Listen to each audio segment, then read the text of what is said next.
Okay, magandang araw. Ito yung galing Quezon. So ginawan ko ng reels to kasi may leak yung rack and pinion. So na-rebuild namin yung rack and pinion. Okay na, goods na, wala nang leak. So after ma-repair namin yung rack and pinion, tumigas yung manubela. Okay? So tapusin nyo muna yung video bago kayo mag-comment kasi baka sabihin nyo may problema yung ginawa namin. So ito yung pinalitan namin. Yan. Ito, steering pump, ang trabaho niyan, bomba. Siya yung nagsusupply ng fluid natin. At the same time, siya yung dahilan kaya malambot yung power steering natin. So, fluid type po ito, dalawa kasi power steering. Isang EPS o electronic power steering motor at isang fluid type. So, ito fluid type. So, may bomba siya. Yan, siya yung nagsusupply ng fluid. So, once na nasira yan, titigas po yung manubela. Kasi yun yung trabaho niya, palambutin yung manubela eh. So, ito rin ito, tumigas yung manubela. Okay? Pinagawa nila doon sa Quezon. Ang sentensya is steering pump. So, which is tama nga yun. Parang, ayun kasi yung unang-una talaga nating titingnan yung steering pump kasi yun talaga trabaho niya. So, ang ginawa ni sir, bumili siya ng aftermarket, iniwan sa shop. Tapos, nung iniwan sa shop, napalitan na raw kuno ng steering pump, ganun pa rin matigas. So ang desisyon, palitan ng rack and pinion assembly. So after yung rack and pinion assembly, pinalitan din ho. Tapos pagkakuha raw nila sir, may leak kaagad. After po mapalitan ng rack and pinion assembly, matigas pa rin. So nung iniwan ulit ni sir ng mga ilang linggo, nilik sa kanya, malambot na. So, hindi na alam ni sir kung ano na nangyari sa sasakyan niya, bakit lumambot. So, after noon, pagkakuha niya, mayroon siya nakitang leak. Tumatagas yung rack and pinion. So, yun na nga yung concern ni sir, kaya napunta na rito sa amin para ikonsulta nga yan. So, nakita namin, dala-dala ni sir yung pinaglumaan niya na rack and pinion. So yun yung na-repair namin. Binaklas namin, tapos sinalpak yung daladala niyang luma. Pinalitan namin ng repair kit. Siya yung nag-provide ng pyesa, may daladala na siya. Ngayon, solve na. Na-solve na yung leak ni sir. Wala nang leak yan. So ni-road test namin, matigas ang manubela. Tapos pag umaandar na, nire-revolution mo, lumalambot yung manubela. Sabi ko, patay. Yari tayo rito. Ngayon, ang nangyari, sabi ko kay sir, ito po yung may mga kaso na ganyan, is steering pump talaga. Kaya lang sir, nakakapagpaalinlangan nga, kagaya niyan. Sabi nga ni sir, bago. So, hindi naman tayo pwedeng basta-basta magpasya ng ganun. Ito naman sa rack and pinion na ginawa namin, all goods yan. Kasi baka mamaya may tanong sa inyo, baka nasobrahan nyo sa higpit. Hindi. Ito yon.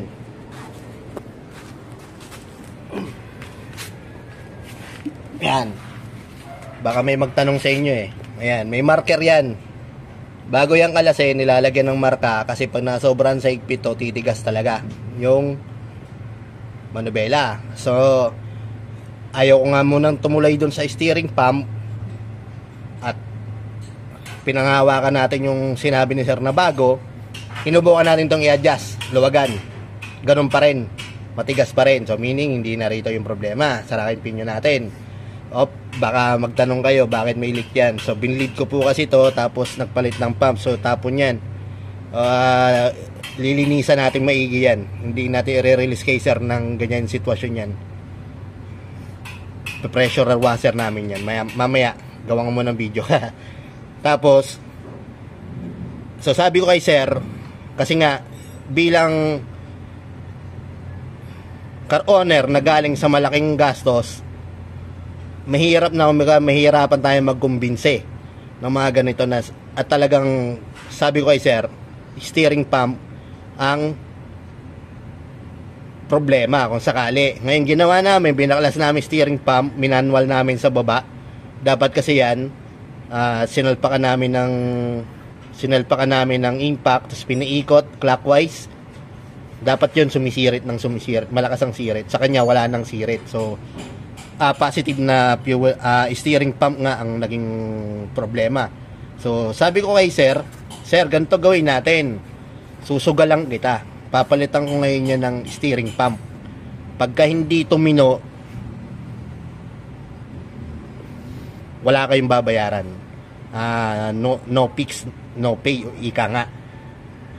Kasi nga ang hirap na nga mag-decision pag mga ganito. So para makumbinsi ko si sir na talagang gusto kong magawa yung ano niya, lalaban ako kahit sabihin natin na malugi ako, walang problema. Ang gusto ko maayos lang kasi tingnan mo, mula Quezon Province talagang dumayo sila rito. So sobrang ano yun, sobrang nakakataba ng puso yun, kaya iingatan ko syempre. So ito na nga, pinalitan na namin ng bago na tayo sa taas. So ayan yung bago. Itong wear na to, yan, nakalaylay yan. Ito yung luma niya. Tingnan nyo. Tsaka yan, kung bago yan mga sir, ayun, kahit kutkutin mo ng kuko, ayaw na matanggal. Ilan lang to, buwan lang tang tinagal na ito. Dapat ganyan kakintab yan mga sir. Yan. Ganyan kakintab yan. Lumipas man ng ilang buwan dyan, pag pinunasan mo ng ano yan, dapat makintab yan. Tsaka tinan nyo, bang bago yan. Yan. Bagong luma. Tapos ito na, kinabit na namin yung sensor na dapat talaga may sensor yan. Yan. May mapapansin yung wire na yan. Ngayon, posible yung nangyari, siyempre iniiwan ni sir yung brand new na steering pump. Tapos ang hirap lang kasi magbintang sa kapwa. Pero possible lo kasi hindi pinalitan.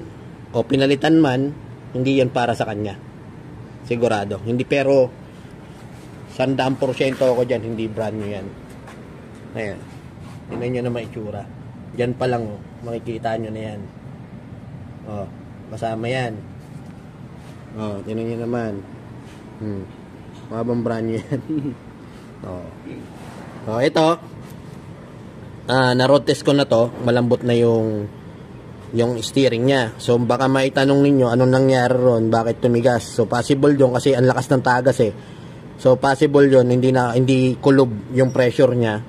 Kaya akala ni sir hindi malambot yung manubela niya, pero tumatagas yung kasi dagdag siya ng dagdag eh. So ngayon na-failure na yung rack and pinion, wala nang leak, saka siya naramdaman na sa pagtigas. Ang madaling sabi, yung pulot dulo ng pinaka problema ni sir, itong steering pump, nauwi lang sa kung saan na palit. Kaya yun, sa mga car owner, make sure po natin na trusted yung mekaniko, lalo't iiwan yung sakyan ninyo, kasi hindi ko naman po nila lahat, talagang meron talagang gumagawa na yan ng mga ganyan, lalong iiwan yung sakyan, kinakahuyan. Kwento nga rin ni sir, meron daw isang katabi to na ganitong unit, tapos kinahuyan. Sabi ko sir, kawawa naman yung may-ari ng Avanza na yun. Lilipat sa inyo yung mga pyesa. So dapat hindi po ganun. Sa ganito kasi yung sistema, kagaya sa akin, may mga shop po na ganitong labanan. Once na kailangan po nating magpalit ng bago, pero ako lumalaban po talaga ako ng pag hindi nawala yung problema, walang bayad. Maliban na lang kung may makita talaga akong sira at ipaliliwanag ko sa inyo kung ano yung bakit yan papalitan. Kahit walang kinalaman sa konsum ninyo, paliliwanag ko sa inyo bakit kailangan palitan yan at ano yung itsura ng sira at anong itsura ng ayos. So ganun naman po dapat lahat naman ng sistema na ganun ng auto repair shop. So anong nangyari, ito na. So doble-doble yung gastos nila sir. Kaya sa mga future mechanic dyan, wag kayong maging greedy ika nga sa pera ko ba. Ano yan eh, step by step yan. Kumbaga magsisimula ka sa maliit. Walang one time big time na na biglang yayaman. Walang ganun. So paghihirapan mo talaga. So step by step ka lagi sa buhay. Tapos wag natin gagawin yun.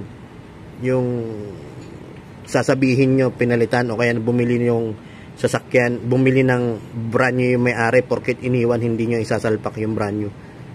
So, ano yun, kalokohan na talaga yun. Sobrang kalokohan na yun. At wag na wag ninyong gagayahin niya kasi minsan na lang tayo magkakaroon ng pangalan. Minsan lang tayo mabubuhay. Ganda na natin yung buhay natin. Ganda na natin yung pangalan natin. Di baling hindi tayo mayaman basta marangal yung pinagkukuha na natin ng pangkabuhayan. So, yun lang. Hinihintay na lang namin si Sir kasi iniwan din. Iniwan sa amin ni Sir at pinagkatiwala. Yun pa lang talaga.